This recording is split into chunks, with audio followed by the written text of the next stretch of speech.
5:30 in the morning, sitting at the junction waiting to pick up Michael to go diving. Conditions do not look ideal. Windy and raining this morning, but typically when it's dive day, despite wind, rain, or shine, we're in the water. So let's get her done. Morning. Morning.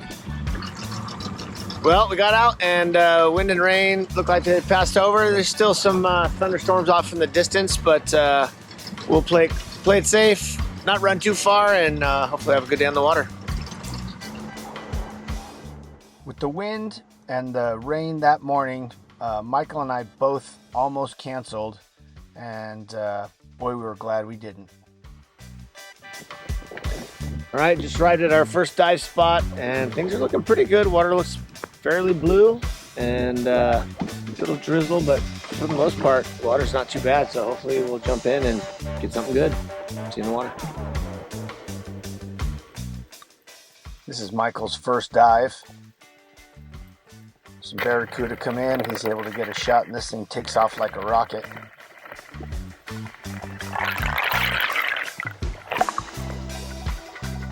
Barracuda and he's very awake. Michael tells me the water visibility is pretty good, so I you can see me jump right in. I'm super excited to get in the water. It's been a while since we've had good visibility, and you can see this is the view I'm greeted with. This really clear water for us, tons of fish. Really awesome to see, and I'm able to pick up a nice little snapper for the start of the day. And as I brain and bleed this fish, nothing could have prepared me for the sight as I surface and head towards the boat.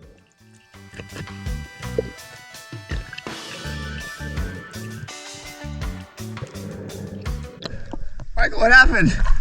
The fish fell out of the boat and I jumped in to grab it.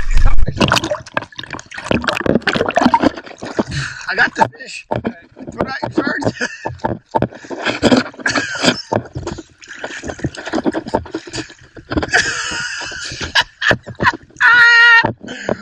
Let me get it.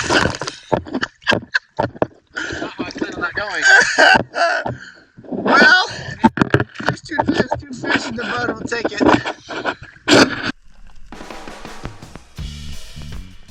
Not sure if you could tell, the audio was pretty bad. My snorkel kept knocking against the GoPro housing, but Michael dropped the fish. It slipped into the water, and as he tried to jump into the water to recover that fish, his shorts got hooked, and he got strung up. He was able to get it sorted out, and we continue diving on this spot. And you can kind of see there's some kind of fresh water intermixed with the salt water. Kind of creates this kind of haziness. I'm on the bottom here. There's one piece of structure on this spot. It's kind of a few different rocks kind of in the middle of nowhere, and just lots of life on it. Really cool spot. I'm able to pick up a little amberjack to add to the fish bag.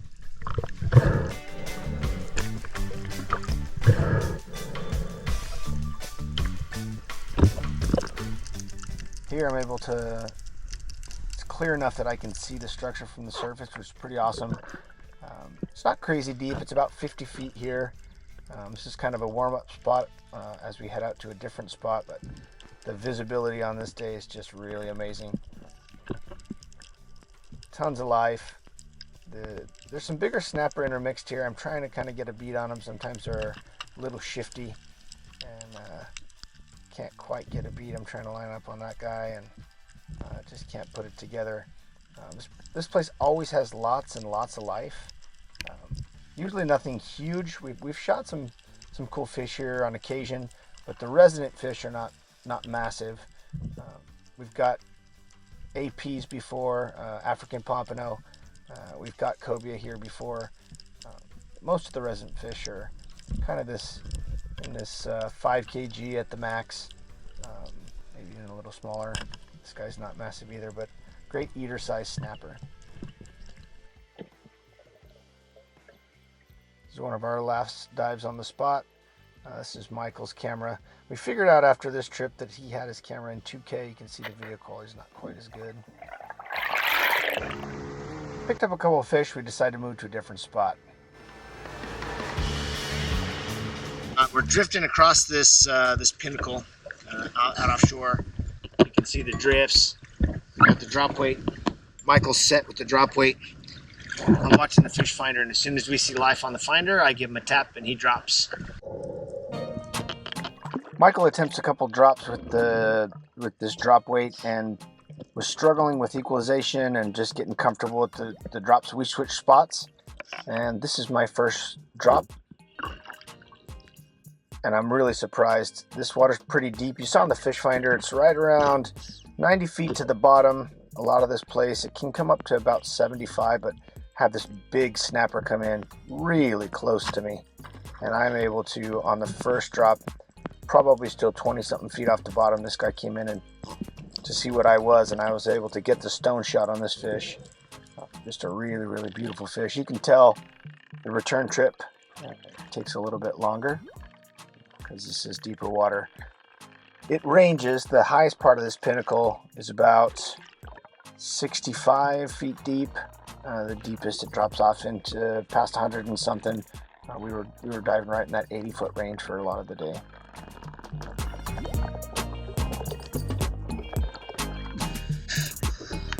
Yep. Listen, yeah.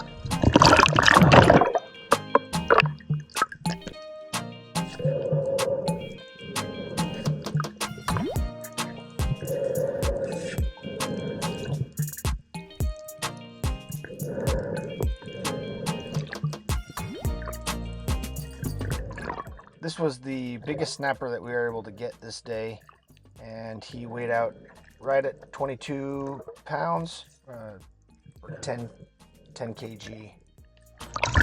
Stoned him.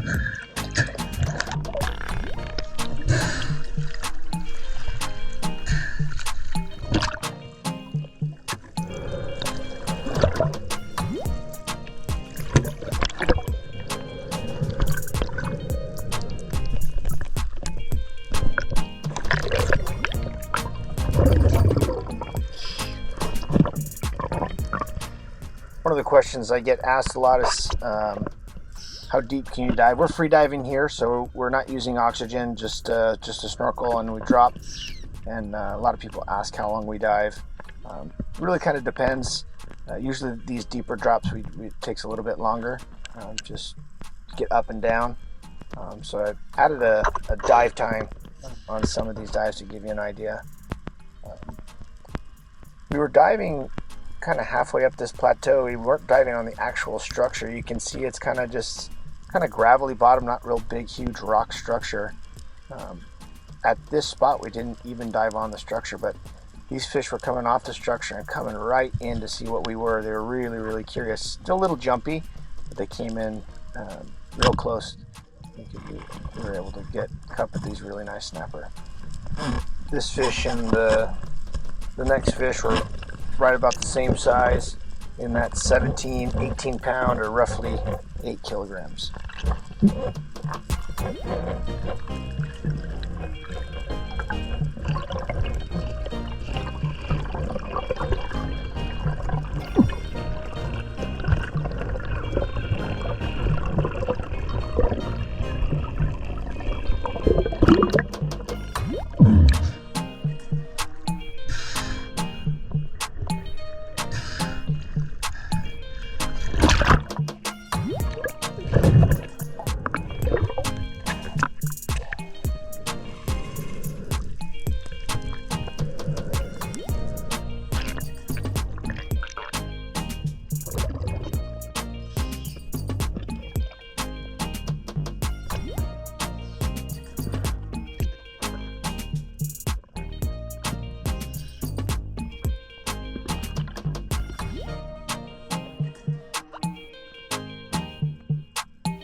It's awesome to see these big shoals of these African brown snapper, all of them really pretty good sized. You can see some type of home of something, the shellfish on the bottom there as well, something, probably an octopus. living there in that hole. These fish are staying a little bit far away, and I'm trying to decide if I want to take a little bit longer shot. See this barracuda coming in to my right, think maybe I'll take him. And then I get overtaken with this big school of jacks, jack crevalle and horse-eye jacks, and by that time I'm out of air and head to the surface.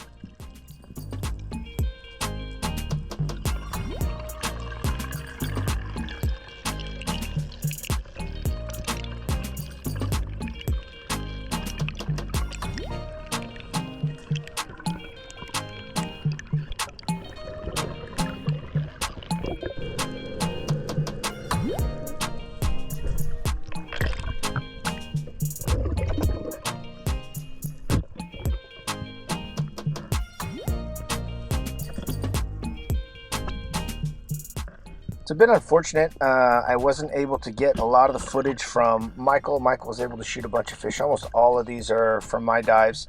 Like I said in the beginning, his camera was only shooting in 2K, and he also has a head strap instead of a mask mount, and it was kind of knocked off kilter, and a lot of his shots we weren't able to get on film. But you can see, at the end, the fish that we got.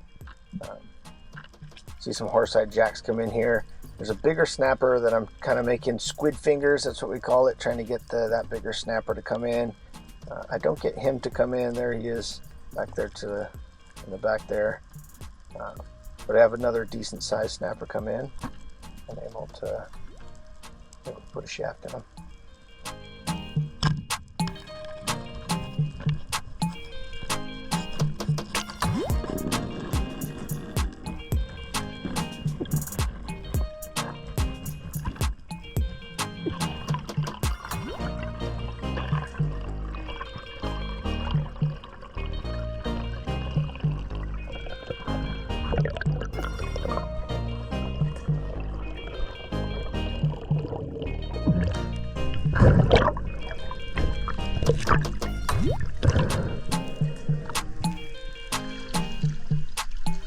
We don't like to take too many fish off one spot. We decided to move and move to another spot just a couple miles away from that spot. And this is the first drop. You can see I'm not even halfway down, and I can already see life and see some good sized fish. As I come down on the upper left, I see a pretty big African brown snapper I'm thinking about going after. See some big cuda, and then something catches my eye that I don't see often right there at the top of the screen. I'd seen it a little bit before he popped on screen, but this is a cobia, and this is not something that I get to shoot often. He takes off like a shot. You can see he kind of did that death roll when I first shot him, and then he takes off like a rocket. I'm screaming out line. You can see he takes about half my reel line just by the time I get to the surface. Big, powerful fish, but I'm excited. This is actually the first cobia that I've ever got.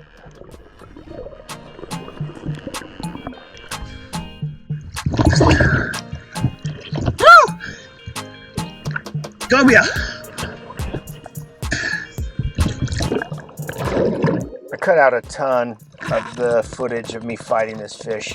I don't know if you can hear him squealing out lines between my fingers there. That's about what it was like for about 15 minutes, just up and down with this fish. I think so. I'm worried. You know how they fight like crazy. I'm gonna have you kind of bring them up maybe, and I'll try to shoot them again.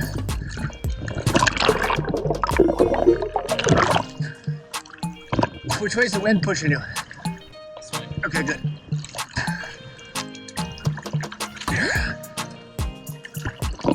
Don't pull too out. Don't pull too hard. Just kind of bring up steady.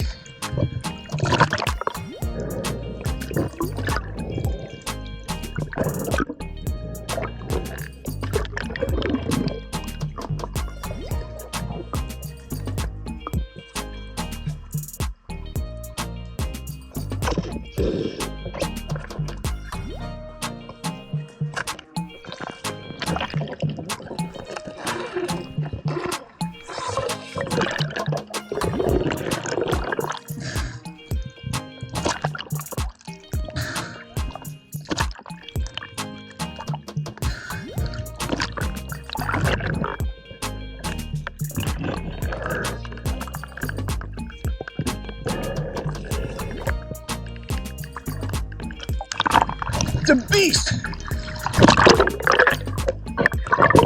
Big old cobia.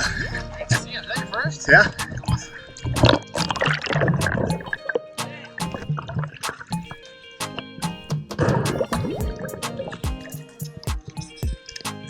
Well, let's get in the boat. Okay. He's not a small fish.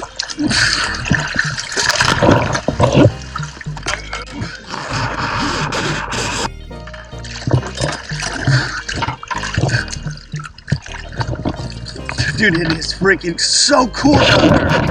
There were so many fish.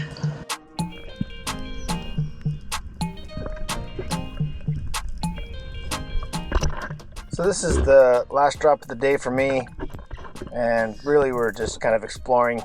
We've been out to this spot once when we first got the boat, but we weren't able to dive to these depths that time, and so it was really cool just to kind of see the structure, see the amount of life on these spots, and just going down to really look at the spot, make plans for next time, and take one more fish before we head home.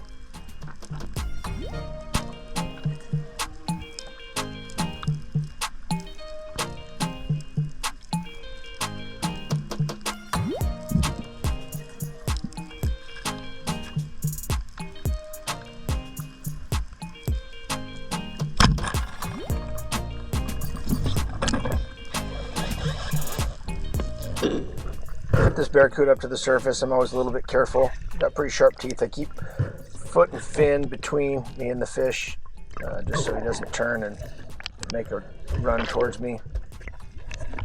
I have a little bit of trouble subduing this guy, and once I get hands in the gills, the fight's over.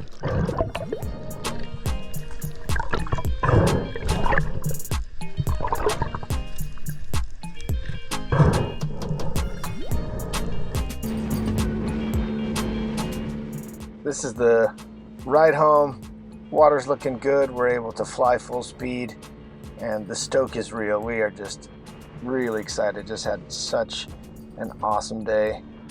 Probably one of the best days diving we've had in a long time. This is us coming in to retrieve the boat. The beach launch can be tricky.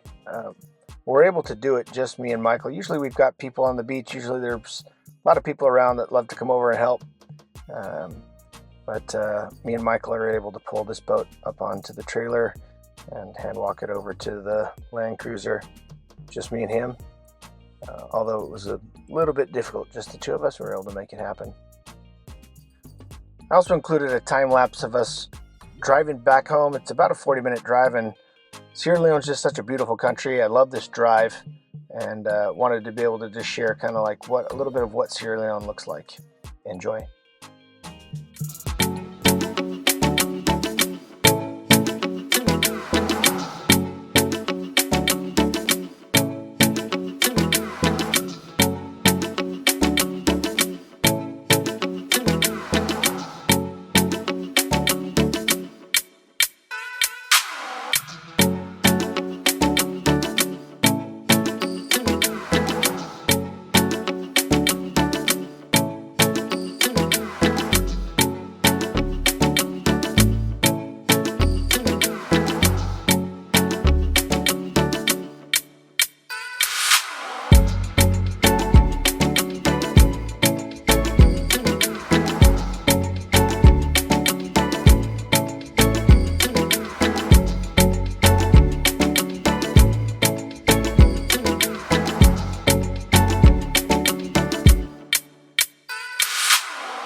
19 kg.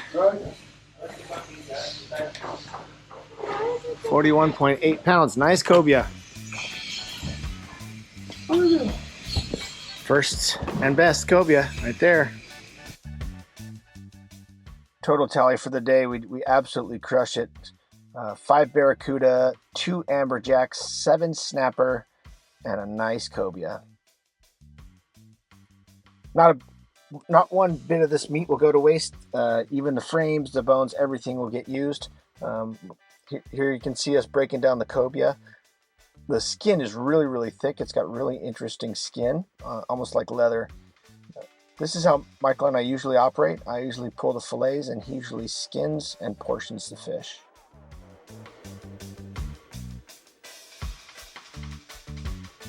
Okay, time to barbecue. Got a bunch of people over. Got the grill nice and hot. Got our fish here. Cuda, snapper, amberjack, and cobia. We're gonna give them a cook and have a taste test.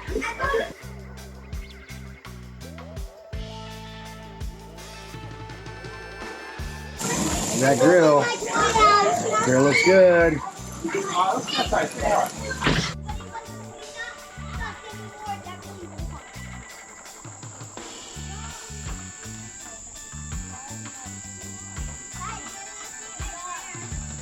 There we go, yep. Everybody take a bite. Give it a try.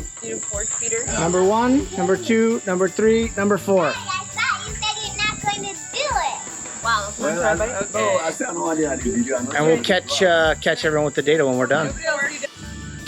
All right, that was a little bit chaotic and dark. Finished the barbecue a little later than I planned, but wow, the consensus overall was all the fish were delicious. It was really hard for people to pick which one was their favorite, but in the end, there was a clear winner. Stay tuned, I'll post the results.